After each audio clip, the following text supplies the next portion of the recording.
Hello everyone, welcome back again to Game5D.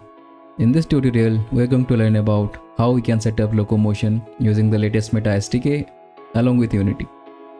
I've tried to cover a lot of detailed guide regarding each of the component that goes into making the whole Locomotion system work.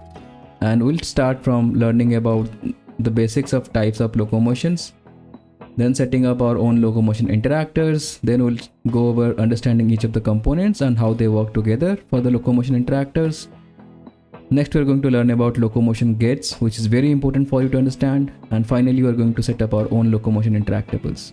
So without any further delay, let's begin.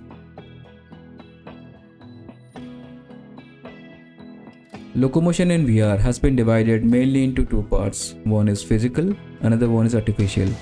The physical movement is when our actions in real world controls the actions of the virtual camera. In this case, the real world movement should match the movement of the virtual camera. It requires us to handle special cases where the motion of the user in real world can make the virtual camera go through walls or non-playable areas. Next, we have artificial locomotion, in which the locomotion is controlled by inputs, and it has been divided into multiple segments such as avatar movement, where the movement is controlled through thumbstick and button inputs similar to a first-person game. Next we have steering movement or steering locomotion, in which the motion is controlled through a momentum or inertia such as simulator games. Next we have environmental movement, where the movement is controlled by an environmental object such as elevator or something. Next we have vault pulling, in which the player doesn't move up and down, but rather the vault moves up and down based on the actions such as rock climbing, ladders, wall scaling, and it has been used in games such as Lone Echo, Climb and Population 1.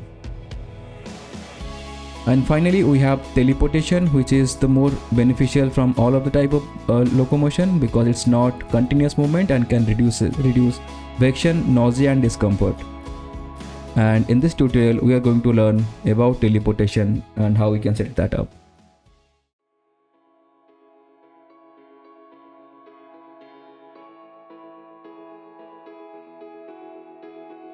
Okay, so we'll resume from the same scene we have been using for all of our interactions video so far.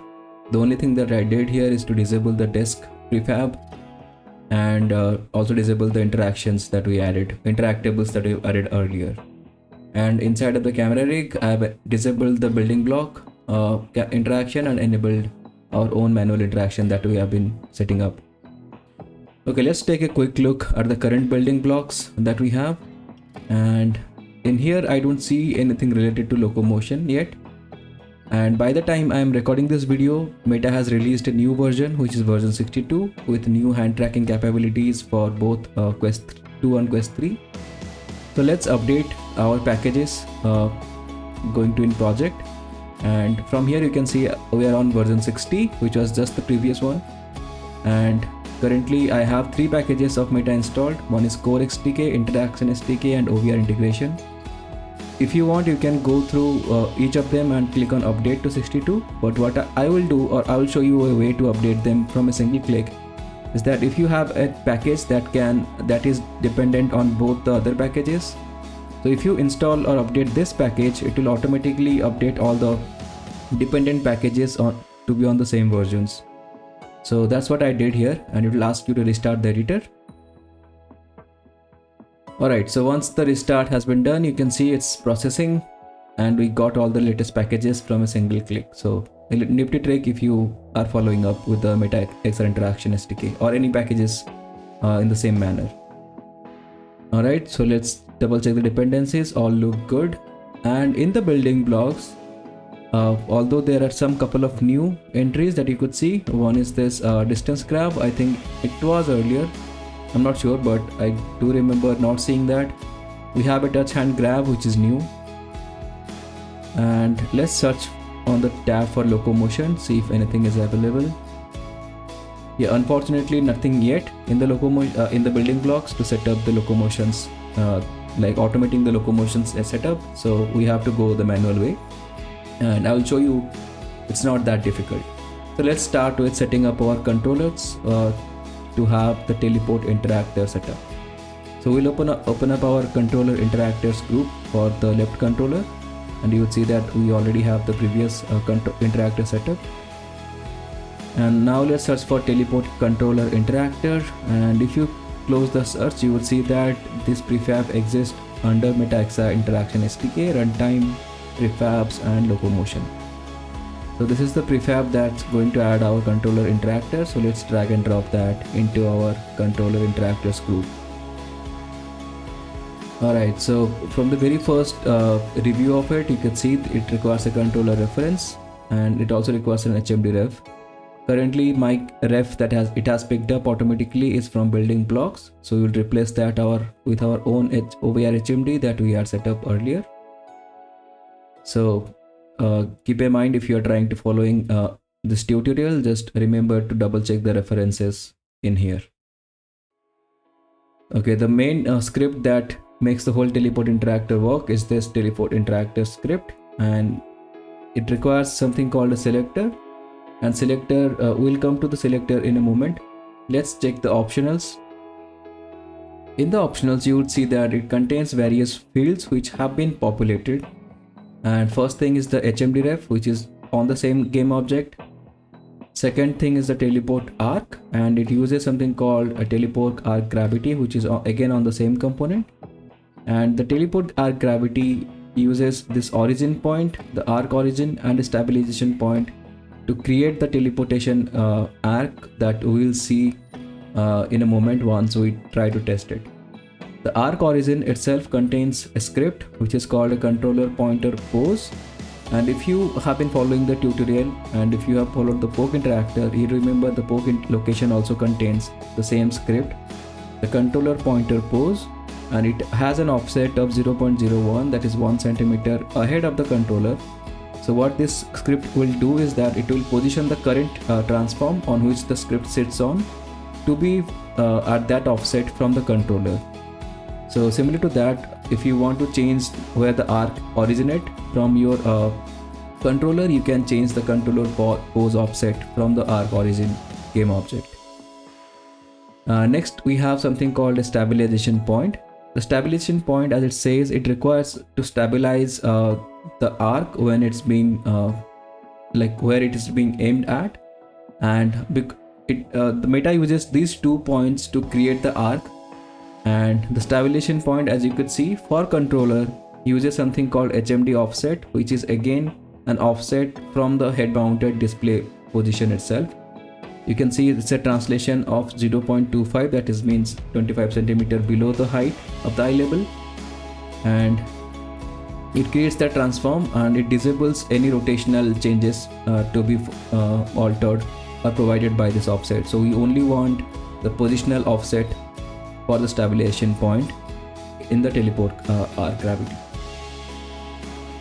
So next thing we have a range curve. A range curve determines how far your arc is going to be falling on based on the distance you want to try, or you are trying to point the gravity arc or the teleport arc. If you want to have a larger distance cover, you can change this graph from here. Same goes for the stabilization point. So this determines how far your hand or controller from the stabilization point is going to affect the curve. And next you have the pitch curve. So if you want to play with play with these graphs and see how that affects, you are welcome to do that. Next you have something called a gravity modifier, and as it says, so the more the point here, the closer the arc is going to be, so it won't go that far. And finally we have something called an arc point count. So this determines the smoothness of the curve. So if you want to be so rugged, you can disable the arc curve, or if you want to be more smooth arc, you can enable that. Okay, let's go back to teleport interactor, and we'll see that there is something called an active state, and an active state determines when this teleport interactor is going to be enabled or disabled.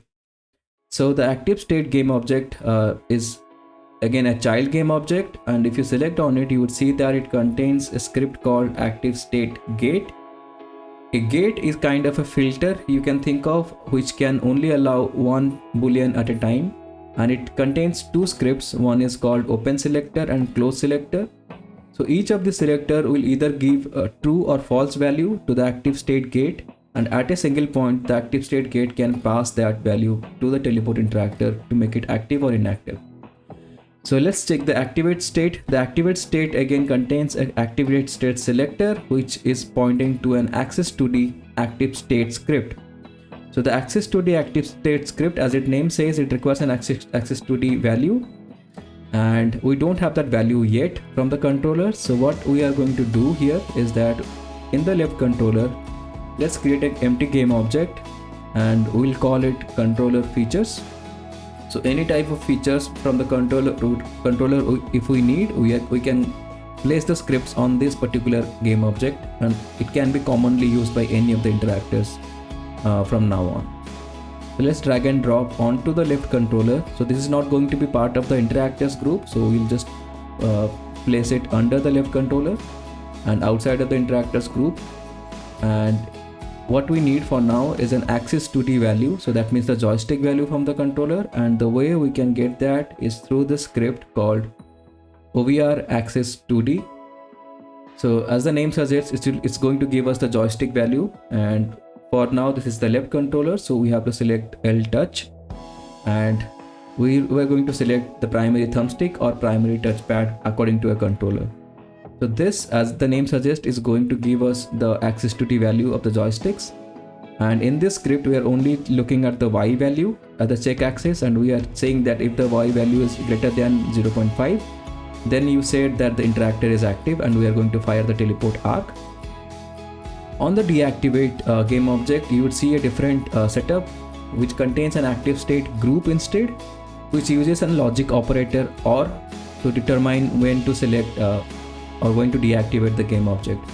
And the way it does that, it says that if the access to the value x-axis is greater than 0.5, if it is, we are moving on the x-axis, we are going to disable the the interactor, or if we are selecting an object or selecting a teleport location, we are going to disable the arc at that point. So that's how the teleport interactor group or the active state group works. And finally, we have the selector game object, and the selector game object decides when we are selecting something or when we are trying to teleport to a point. So remember, it's an active state gate, and on selector we have an active state selector, and also it requires an access 2D, so we're going to grab and drop the access 2D created, and it says that when the interactor is active, and that means when we release the y-axis and it falls down 0.25, we are going to invoke a select event on the teleport interactor. That means we are going to interact or invoke a teleport event from there. And that's how the whole teleport controller interactor has been set up. The last thing we are going to do is to drag and drop to the interactor group, and we are done with it. So let's do the same thing for the right controller. So if you are trying to follow, just do it on your own so that you get a hang of it, of how to set it up.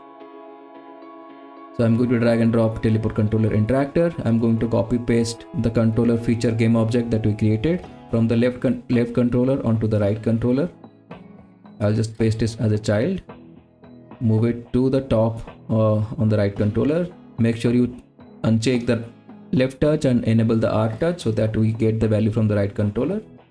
And finally, let's drag and drop the controller access 2D feature that we added to the active state, deactivate state, and also on the selector. Alright, with that setup, now let's drag and drop to the controller group, and we have set up our teleport interactors. Alright, we got the build out and you can see the controllers in hand, and as soon as I push my joystick to be a more than a 0.5 value, I can see the teleport interactor is getting activated, and I can also see the arc of where we are going to teleport. I can also move my controller back and forth, and based on the stabilization point, it's going to make the distance farther and closer, and as soon as I move my controller back and forth. So you can also see that or do that with our left controller as well. So there we go, we got our teleport interactor activated.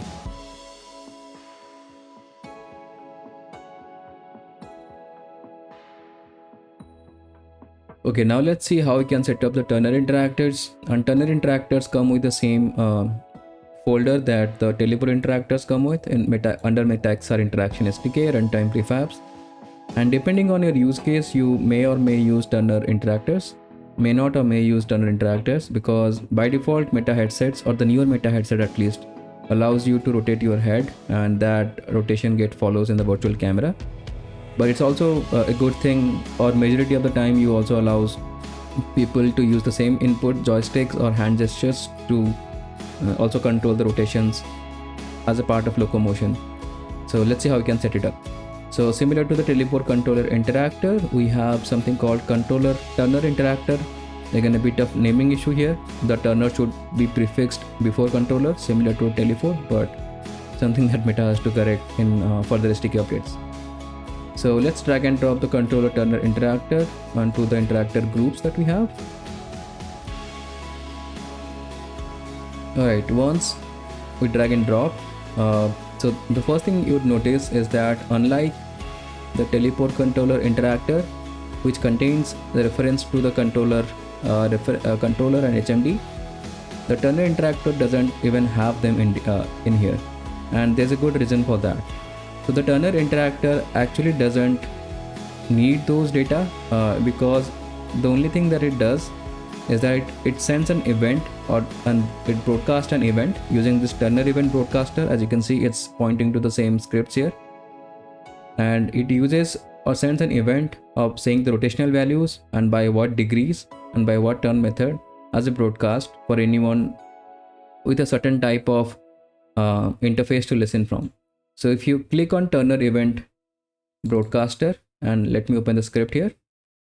All right, so you have the script open, and the first thing you would notice from the description is that this component transform an axis value into locomotion turning events, and when using snap turning mode, the event is sent once during the select, like during the snap, and while on smooth, turning mode is processed continuously during select. So if in case of snap, it sends one time as per selection, but in case of smooth, it gets fired continuously. And the events that it fires is from this interface that it implements this interface called iLocomotion event broadcaster. And if you open up this interface,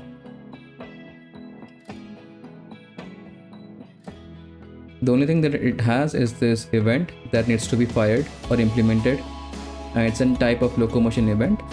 If I go back to the broadcaster and scroll down a bit, this is where they have declared the event.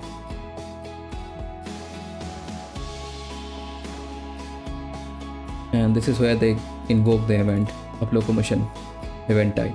So it doesn't actually interact with an interactable, but rather it sends an event for anyone with another interface we'll see in a moment, and that interface can listen to these events.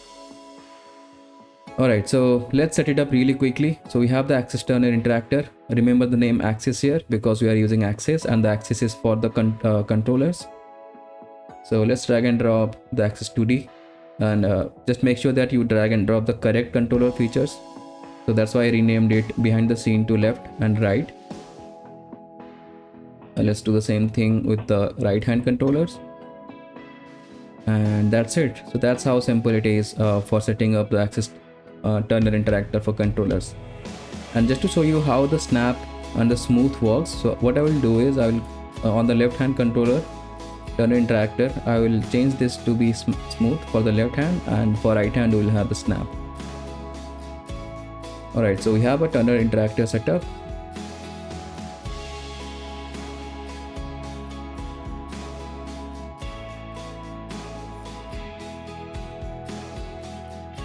Alright, so now that we have both of our turner interactor and teleport interactor setup, we cannot test it unless we listen to those events that gets fired from these interactors. So in the previous clip I showed you like how the controller turner interactor fire an event of locomotion event type, and the same thing goes with the turner interactor. And if we open up the script for teleport interactor,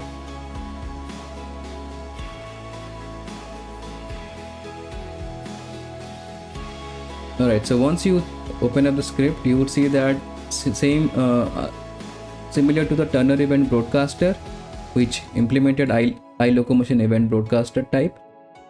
The teleport interactor also implements the same broadcaster method, and you can also go through the scripts by yourself if you are curious about how this works, and I would recommend if you do that, that will make you more confident regarding how the script works. And so you can read the description here. It says that by itself it does not define the shape of the arc or even moves the player. Instead, it is the core class that brings the pieces together. So as we saw that iLocomotion event broadcaster requires you to implement an event or event action of locomotion event type, which has been declared here, and that's gets invoked when we select an interactable. So for teleport interactors, the interactable will be a plane or surface that we can interact with, and where the raycast or the arc will hit, so that data gets shared as an locomotion event, and that gets broadcasted. So now we have them implemented, but we cannot test it unless we implement something called the Player Locomotor. So let's implement that. But before that, we need to combine any of these events together because they send the similar event, and it can be one event at a time. So either we'll be teleporting or we'll be turning left to right. So we cannot do that both of them simultaneously. So there is another component that Meta has that can combine these events, and that can assign and sends an event to an handler to handle this. So on the Interactor group, what I'm going to add is something called a locomotion event connection. So it's an script from Oculus interaction package. So let's add this, and the thing that you'll notice here is that it contains a list of broadcasters that you can add here, and a handler that will handle all these broadcasted events. So for our broadcasters, it requires an iLocomotion locomotion event broadcaster type, as we saw that both the teleport interactor and the turner event broadcasters are implementing. So we can drag and drop both of our teleport controller interactor and controller turner interactor as part of the broadcaster list, and make sure you drag and drop the correct ones for your left and right controllers. So we'll create the handler in a moment, and let's do the same thing on the right controller, location event connection.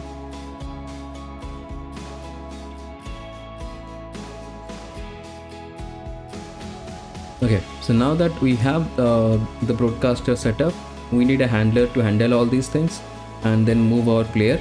Alright, so let's add the Player Locomotor, and underneath the interactions, I'll create an empty game object and I'll name it Locomotion, and inside of it I will create another one, and I'll call it Player Locomotion Events Handler. And on this game object, I will assign a script called Player Locomotor, and this script exists again inside the XR Interaction SDK Interaction Models Locomotion. So what it requires is a player origin and player head, but before that, let me open up and show the script to you. So the script is open, and as you could see, it's again inheriting from the same namespace, and the Player Locomotor is implementing a type of iLocomotion event handler, which receives all the data from the iLocomotion event broadcasters, and it uses that data to move the player in this callback here, and it can move the player to the position from the teleport interactors, and it rotates the player by listening to the events from the turner interactors. So this is the handler that we need to assign, but before that, let's give him the data so that it can rotate the player. And you'll see the problem here is that the interaction is inside of the camera rig, and if we are going to move the camera rig, then the whole interaction along with the locomotion script is going to move along with it, which may cause problems with the motions, with the rotations and translations. So what I will do is I will move this whole interaction folder out of the camera rig, and I will keep it parallel to the camera rig in the hierarchy, because all the interactions require the data from the camera rig. But for the player locomotion events handler or the player locomotor script in particular needs to move the camera rig, and we cannot have a script moving a game object to live inside of it. So something to keep in mind. So let's give him the data. The player origin will be the camera rig or the tracking space. I normally give the tracking space, but let's drag and drop the camera rig main transform. That's going to be our origin where everything is going to be calculated from. And the head is going to be our where center eye anchor is in our headset. So with that setup, now let's go into the controllers and open up the interactors here, and let's drag and drop the events handlers that we assigned to each of these locomotion event connections, so that it can handle those broadcasted events from their respective interactors. Okay, the last thing that we need to do is to provide our interactor, turner interactor, as part of the interactor group. So if you have added it earlier, then good job, because I forgot to add it in the previous one. But with that, our setup is completed for the teleport and turner interactors for controllers. And now let's see that in action.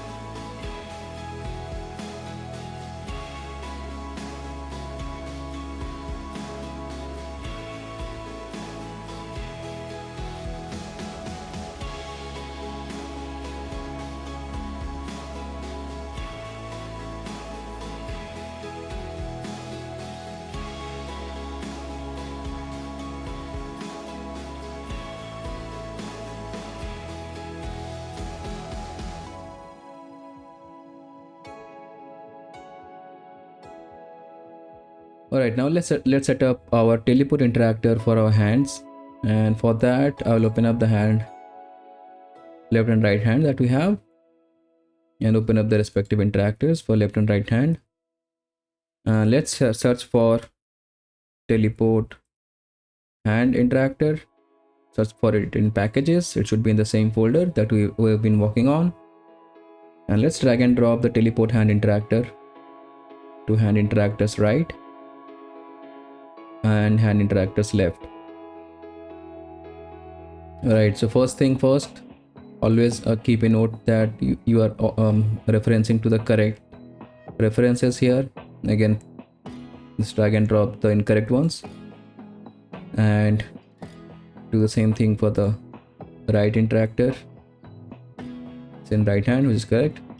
Okay, so now let's take a look at the first teleport in hand interactor for the left hand.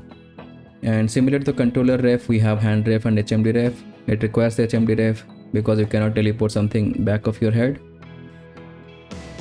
So it requires something called a finger feature state provider, and currently it's empty because it has not been set up. And it requires the finger feature to determine what the current finger states are, and based on that the teleport interactor can again then fire the arc. And to provide it, what we're going to do is we are going to search for hand features left.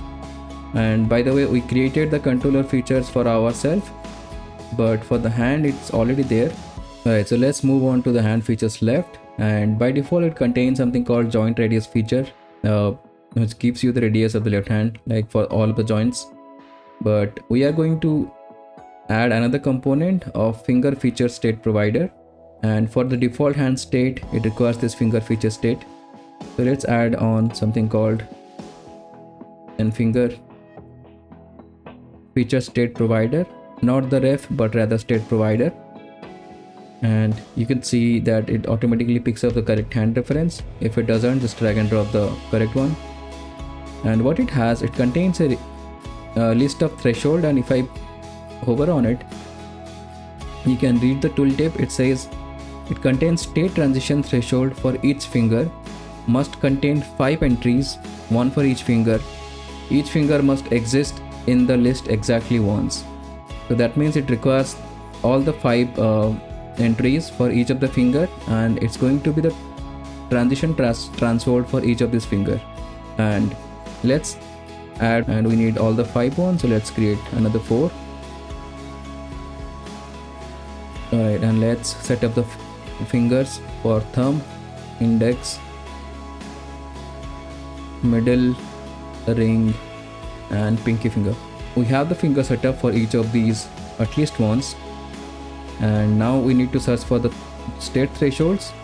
And if you look in the Meta XR interaction SDK, under runtime there is something called default settings, and under default settings we have 3 folders for hand filter, for locomotion, and for pose detection.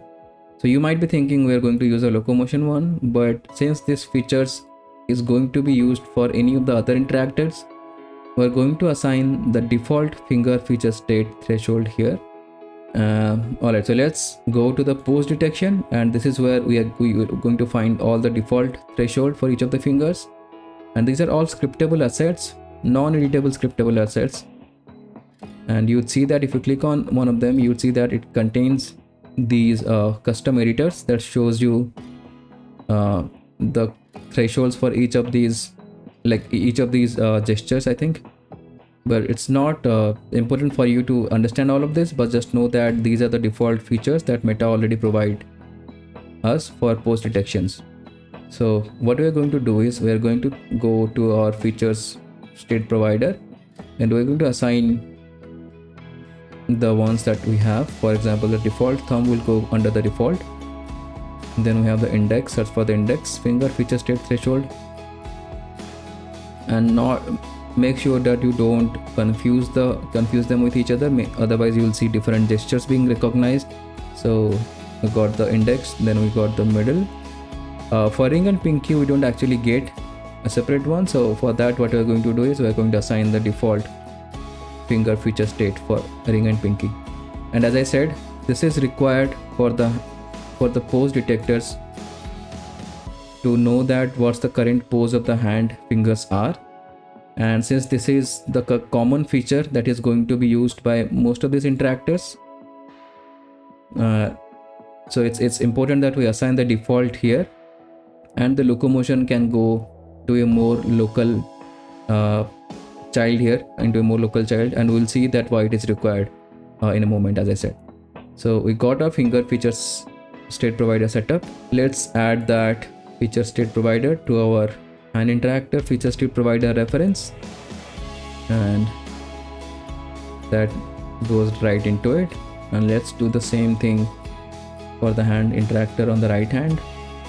I'm going to copy the component from here and paste it as a new component, and just update the hand reference to right hand, because the states or threshold are both for each hand, like common for each hand. And then assign the feature state provider to the respective feature state provider reference script. Alright, so we got our finger features, and now let's take a look at the teleport interactor that we have. And it's similar to the teleport interactor that we saw on the controllers, but one thing you will notice that it doesn't contains an active state. And if we go back to the controllers, for example, let me open up the teleport controller here, teleport interactor, open up the optionals. In controller we had this active state, which again has this default state for setting that when it's going to be activated and when it's going to be deactivated. But for the hands we don't see an active state to be applied here. So the active state, as I said, allow the script to know that whether it should be active or deactive based on certain conditions that needs to be met. And the same active state is required for this active state unity event wrapper here, for it to cancel or whenever the selection is happening. For now what we are going to do is we are going to assign the hand active state that we had, and we'll just have that so that it can function well, and it can disable itself when the hand is not available. So let me just grab and drop the left hand active state to the left hand teleport interactor, And same thing for the right hand. Teleport interactor, I'm going to assign the right hand active state and also assign that to the active unity event wrapper. And keep a note that these are not the actual active state we are going to use. It's just placeholder for now, because I'm going to show you why this active state is required when we are going to test it on the Quest. Alright, so with that, we have our teleport interactor setup for hands.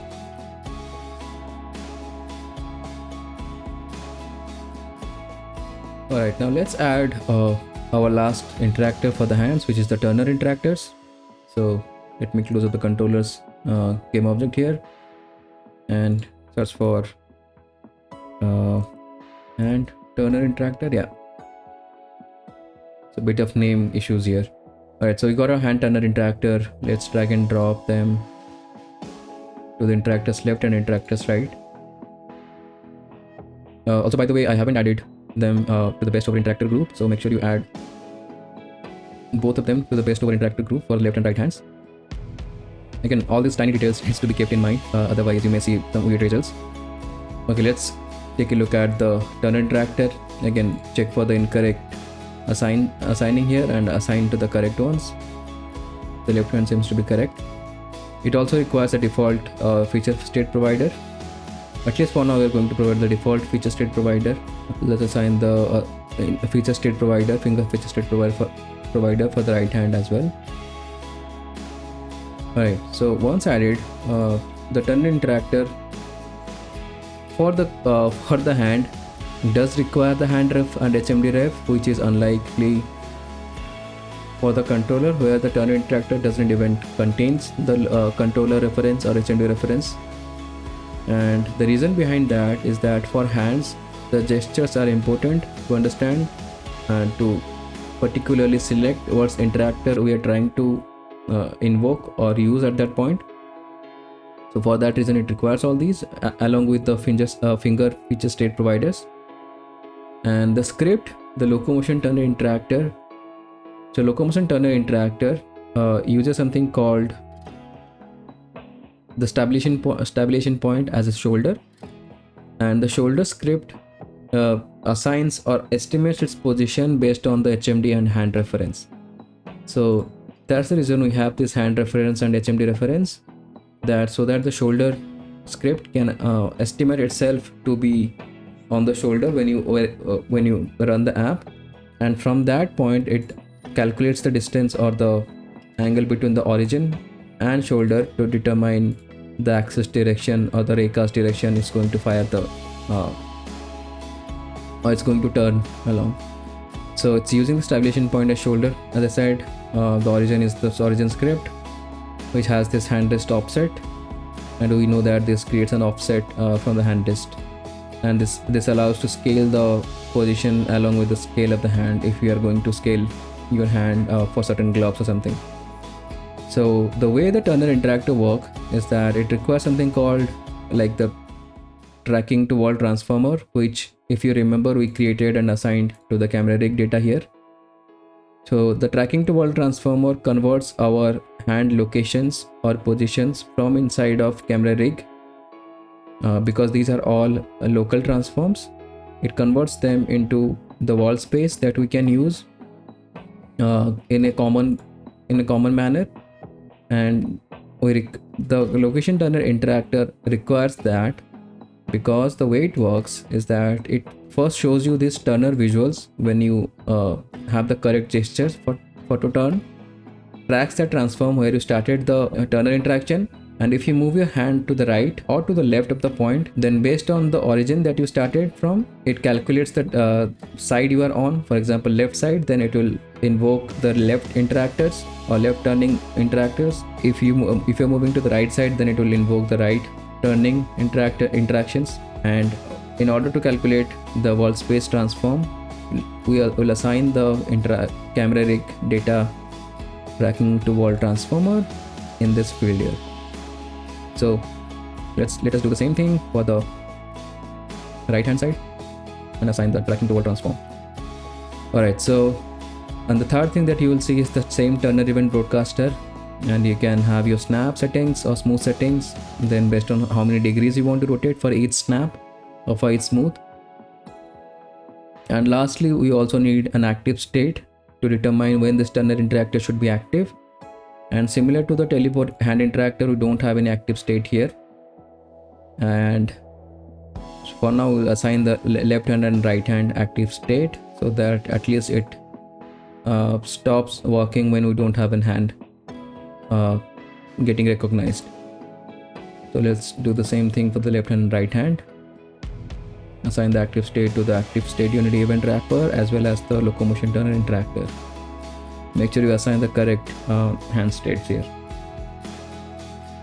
Alright, with that we have our locomotion turner interactor setup, and make sure that you added it to the best over interactor group.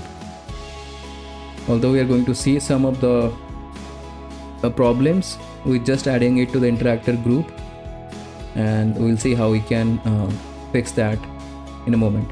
So got our hands and controllers, now let's see them in action.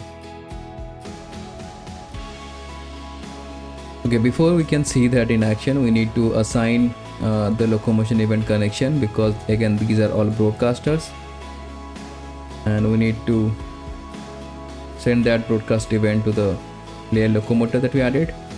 So let's add that really quickly, and if you are following up with me on this tutorial, you can try it out on yourself. So on the interactors left, I will assign locomotion event connection and assign our teleport hand interactor and turner hand interactor into the group, and assign the locomotion event handler as a listener. I'll copy it really quick, assign that to the interaction right, and update the references to the right hand interactors, and it can be the same event handler. Alright, now we are done with our interactor setup.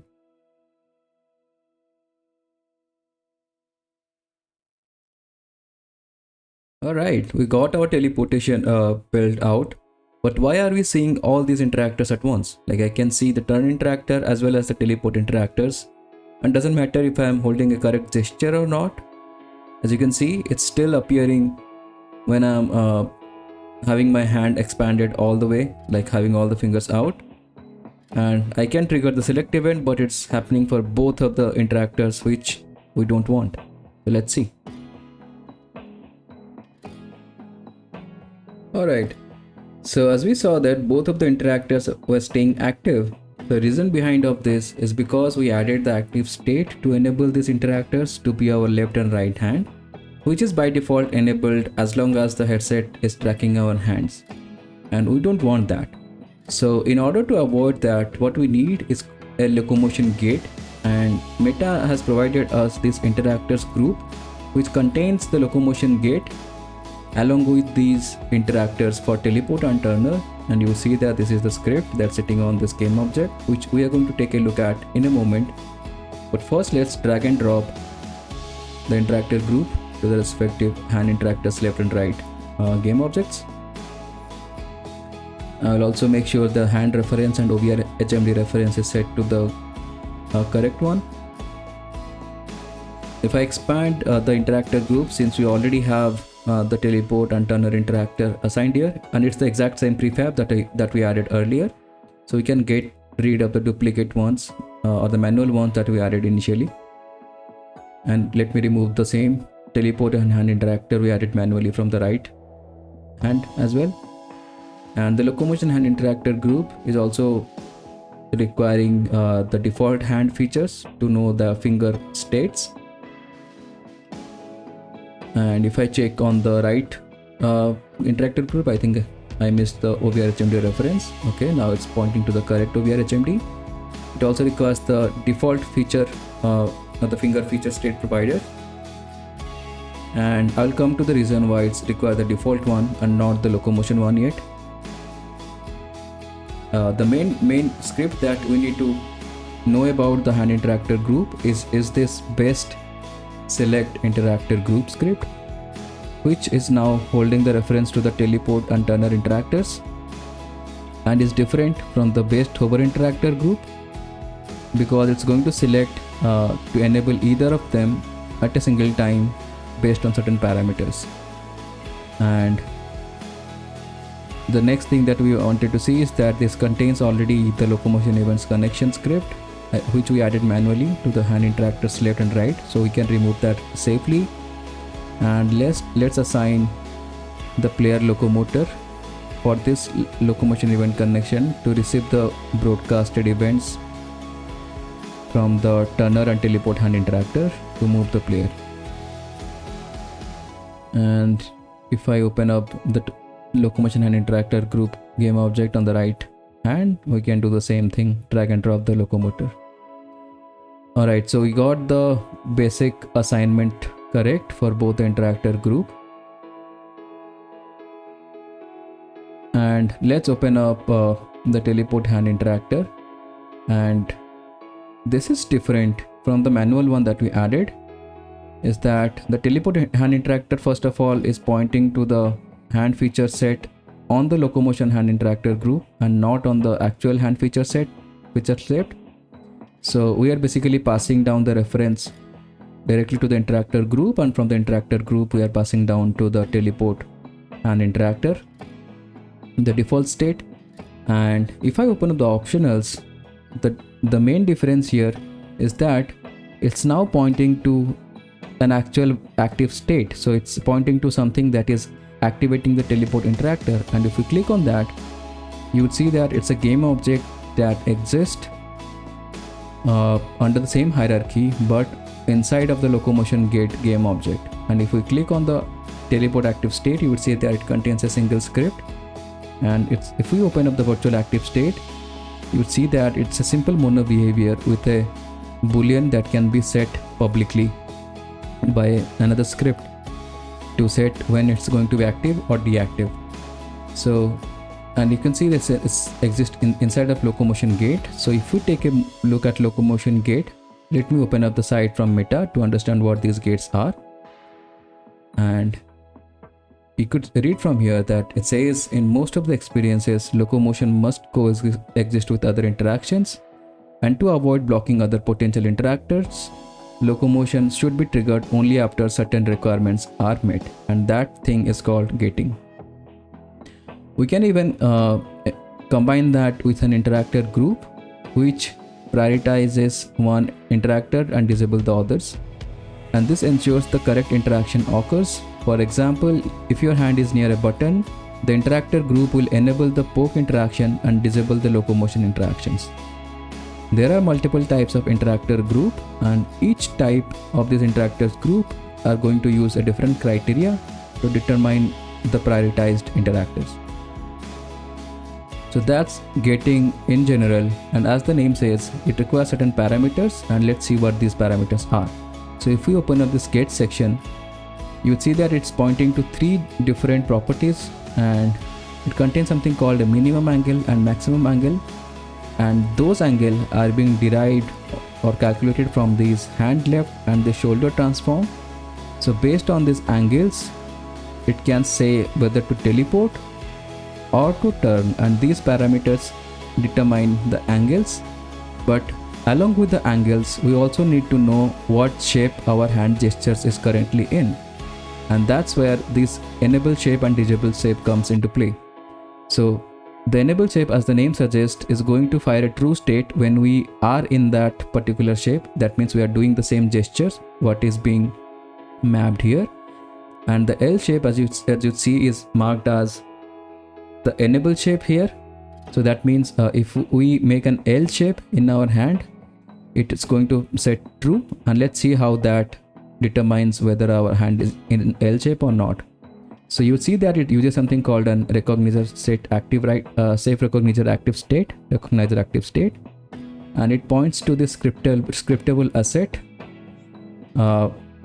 which exists, or which uses this another finger feature state provider that exists on the locomotion gate.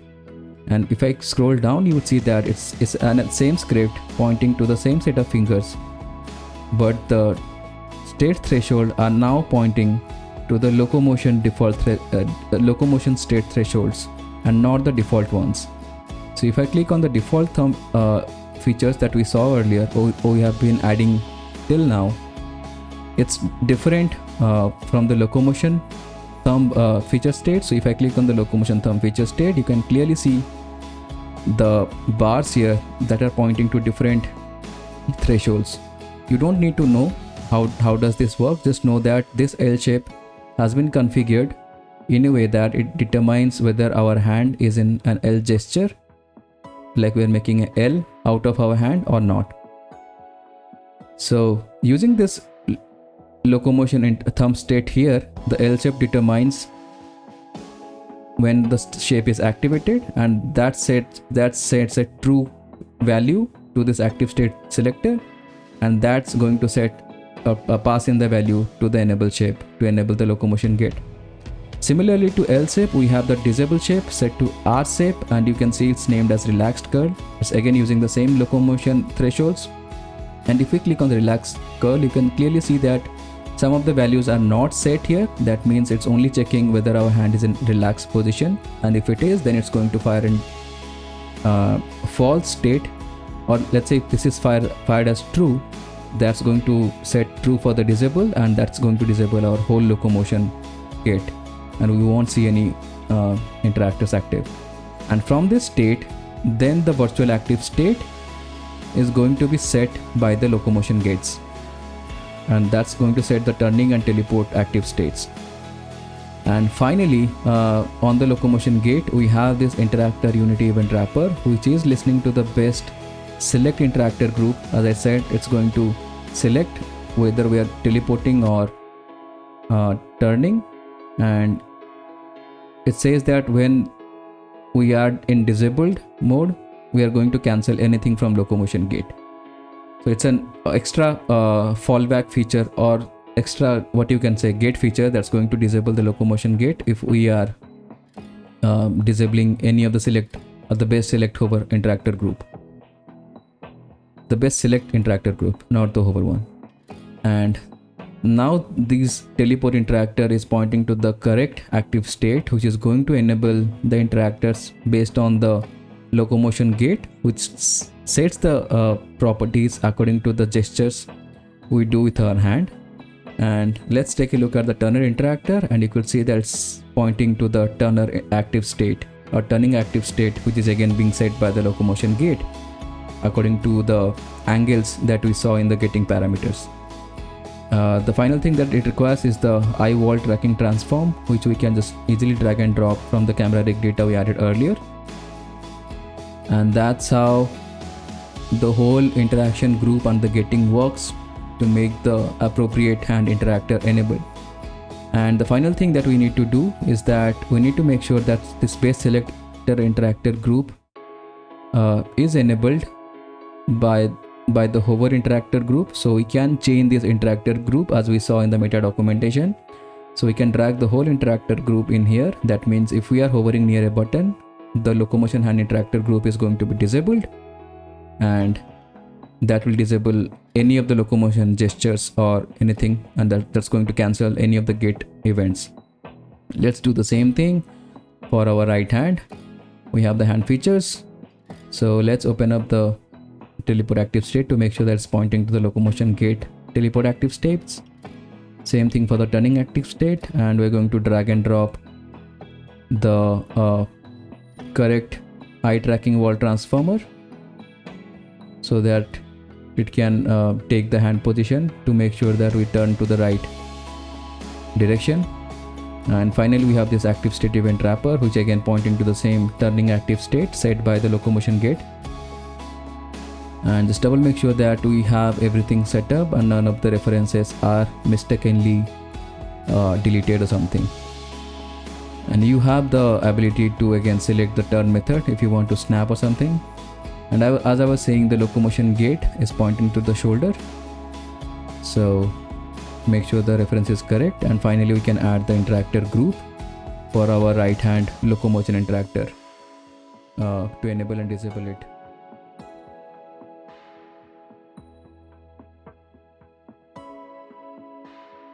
Alright, let's drag and drop our locomotion controller interactor group similar to the ones that we added on the hands. And once we do, as you could see that it contains the best select interactor group and also the locomotion events connection. So we can get rid of the locomotion events connection we added manually in the controller interactors group. So let's remove the component from here, and I'll also remove the manual interactor that we added to the best over interactor group, and I'm going to add in the whole interactor locomotion interactor group to be enabled and disabled at once. Let us do the same thing on the right controller interactors.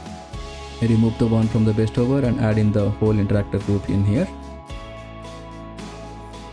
I'll also add in the player locomotor to receive the broadcasted events from the locomotion event connection to the left and right hand interactor, a controller interactive group.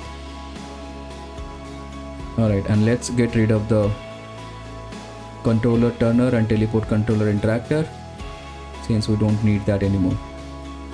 Okay, if we expand the controller interactor group, you would see that there is no gating here.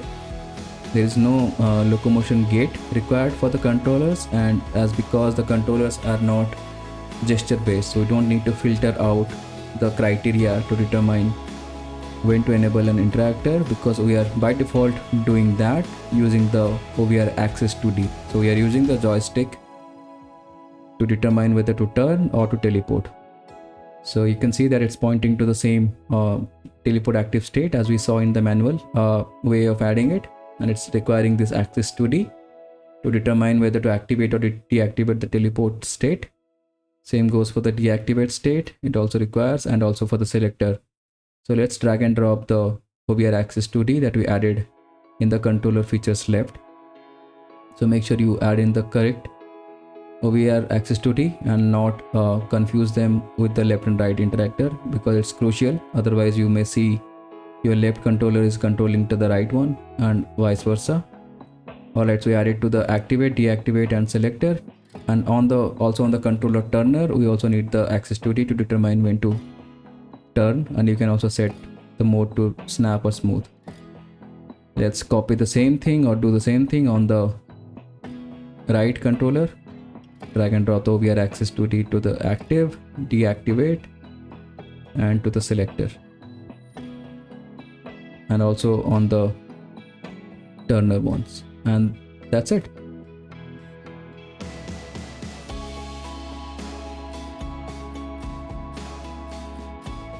Alright, so as you could see, we got our teleport interactor on the controller working really good. So you can use the joystick to the forward, and I can see the raycast or the ray. I can also use my joystick left and right to move or snap to the left and right by 45 degrees. And now if I get our hand tracking, you could see that we don't see the teleport interactors or the turner interactors appearing simultaneously. But if we make the gestures of L shape, now you'd see the teleport being popped up, which is really neat. And if I rotate my hand to a little bit of left, you'll see that it's disabling the teleport and enabling the turner. And using the shoulder stabilization point, I can move my hand to the farther and nearer to move the raycast really quick, and I can also do the pinch gesture to select an or invoke and fire event. So you can see how the best select or best over interactor group is disabling the whole locomotion interactor group, and as soon as I'm making the gestures and passing the filter on the locomotion gate, it also selects or enables the appropriate teleport interactor and turner interactor, which is really good. And you can use the snap to rotate or snap to the correct one.